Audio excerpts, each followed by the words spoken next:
상호 관세 부과일을 며칠 앞두고 미국이 일본에 이어 유럽연합과도 관세 협상을 타결지으며 우리의 부담이 커지고 있습니다. 대통령실도 미국 측 압박이 거세다고 인정하며 국익을 최우선으로 협상 전략을 가다듬고 있습니다. 쌀과 소고기 추가 개방을 피할 수 없다는 관측이 나오는 가운데 우리 정부는 조선협력 카드를 내세우고 있습니다. 관세 15% 선은 지키겠다는 목표입니다. 먼저 손서영 기자의 보도입니다.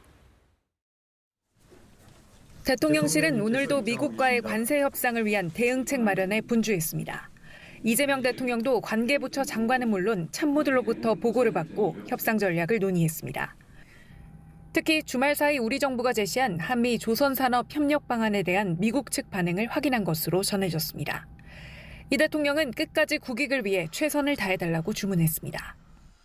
미국의 통상 압박에서 시작된 관세 협상은 정부와 재계는 물론이고 여야가 초당적으로 공동 대응해야 할 사안입니다.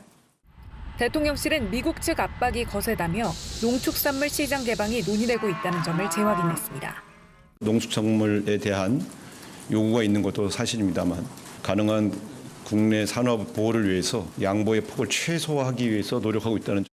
각국이 쌀과 소고기 시장 개방을 협상 카드로 쓰는 상황에서 우리만 버틸 수만은 없는 상황인데 대신 조선업 협력 확대 등을 지렛대로 압박 수위를 낮춰보겠다는 전략입니다. 우리 조선업체들이 대규모 현지 투자는 물론 인력 양성과 기술 이전을 지원하고 정부의 금융 지원 방안도 포함된 것으로 알려졌습니다. 이미 일본과 EU가 막대한 대미 투자 계획을 밝힌 상황에서 당초 검토했던 대규모 대미 투자 펀드 조성보다는 조선업 중심의 제조업 협력 강화가 카드가 될 수 있다는 전망입니다. 동맹과 안보 부문의 기여도를 통상협상 관계자들에게 충분히 전달하는 것도 과제입니다.